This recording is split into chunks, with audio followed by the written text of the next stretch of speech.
sering ditanya, apakah kedua orang tua meninggal, Rasulullah SAW meninggal dalam keadaan kafir? Kan sudah kita jelaskan, hadis riwayat Imam Muslim, hadis sahih. Ini bukan perkataan saya. Nabi SAW pernah datang ke sebuah wilayah namanya Rabwah, di sekitar dekat Mekah, 80 kilo kurang lebih dari Mekah. Lalu Nabi SAW terisak-isak menangis, seperti orang yang sedih sekali.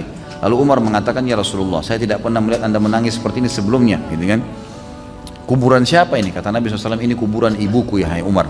Aku memohon kepada Allah agar menziarahi ibuku, aku diizinkan, dan aku memohon kepada Allah untuk beristighfar, untuknya aku tidak diizinkan. Tidak boleh beristighfar untuk orang yang kafir, gitu kan?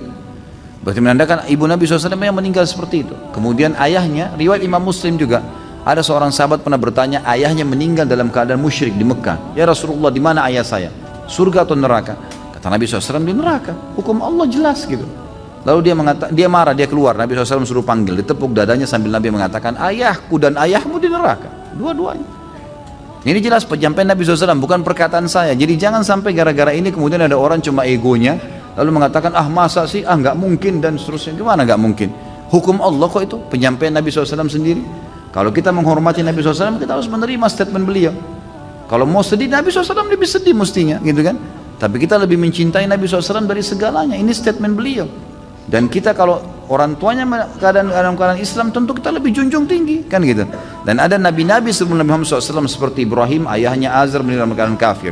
Nabi Nuh istrinya sama Nabi Lut juga istrinya, gitu kan. Jelas meninggal dalam keadaan kafir. Jadi tidak bisa dijadikan sebagai sebuah tolak ukur ego kita saja. Ibunda Rasulullah Sallallahu Alaihi Wasallam yang hamil di dalam perut Rasul Sallallahu, di dalam perut ibunda Aminah, itu adalah jabang bayi yang akan menjadi nabi terakhir. Seorang tadi yang diceritakan oleh Habib Ali, disentuh dadanya aja, itu rencana mau membunuh Rasul. Tawafi karena nyekel pedang, nyekel belati, itu ada mata ini Rasulullah mudeng. Mengopi arep apa le ngono tok. Saya boten to Kanjeng Nabi. Terus lagi jalan. Rasulullah tahu ini mau mata ini. Wong Rasulullah itu tahu depan sama belakang sama kok. Jadi kalau di belakang itu ada sholat, orang sholat gojek, itu Rasulullah ngerti siapa sing gojek. Beda sama kita, kudu nganggo CCTV. Baru dilihat setelah selesai, oh ini yang gojek ini. Rasulullah tahu. Subhanallah, waktu itu akan membunuh, dipegang dadanya aja oleh tangan suci Rasulullah. Orang ini menjadi orang yang beriman dan bertakwa kepada Allah. Menyatakan, ya Rasulullah, orang yang tadinya sebelum aku masuk ke tempat ini paling ku benci adalah engkau. Tapi saat ini orang yang paling ku cintai adalah engkau. Tangan tok. Nah ini bagaimana tubuh Rasulullah semua ada di perut, di kandungan Siti Aminah. Ini seorang ibu yang luar biasa.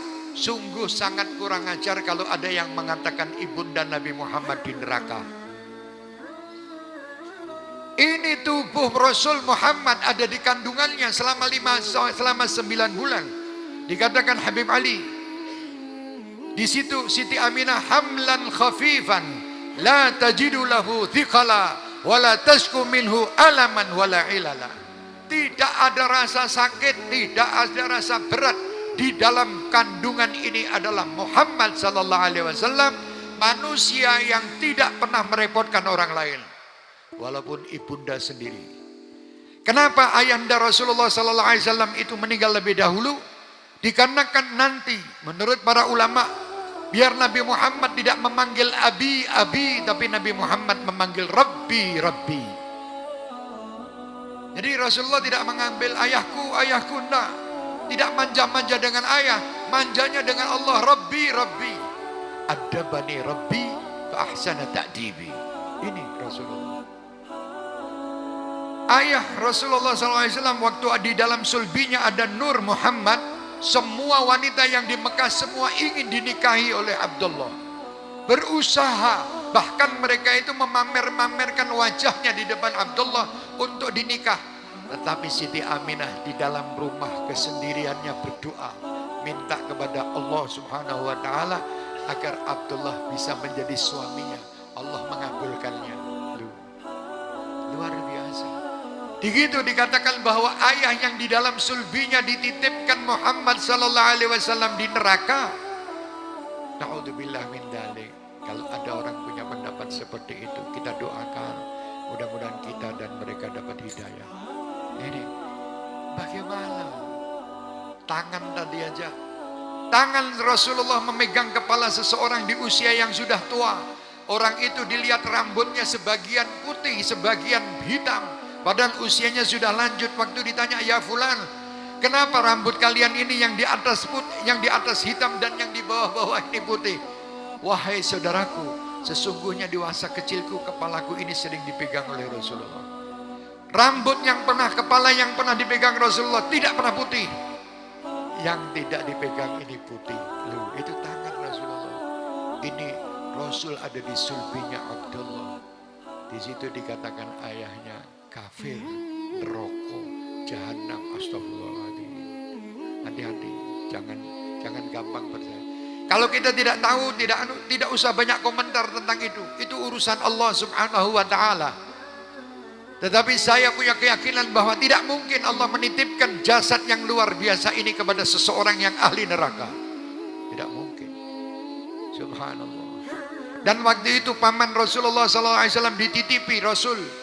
Di masa kecil Rasulullah, paman ini dititipi Nabi Muhammad. Bukan paman itu merasa berat dengan adanya Nabi Muhammad. Tidak.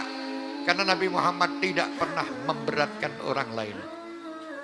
Di situ Nabi Muhammad SAW dititipkan ke pamannya untuk meringankan beban paman Rasulullah. Karena paman beliau ini Abu Talib termasuk yang tidak mampu. Karena tidak mampu dititipi Rasulullah, cukup untuk memberi kehidupan bagi seluruh keluarga Abu Talib. Sewaktu makan yang biasanya itu anak sekian banyak, Abu Talib mempunyai anak yang banyak. Di situ biasanya satu piring tidak cukup untuk mereka. Tetapi dengan adanya Nabi Muhammad, satu piring, Abu Talib tahu bahwa tangan ini tangan berkah. Diambil dahulu, wahai Muhammad, makan dahulu. Rasulullah mengambil dulu dengan tangan sucinya.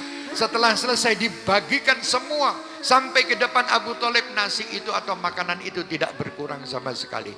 Ini kehebatan Rasulullah. Ini kehebatan Rasulullah. Jadi tidak pernah membebani. Tidak pernah membebani.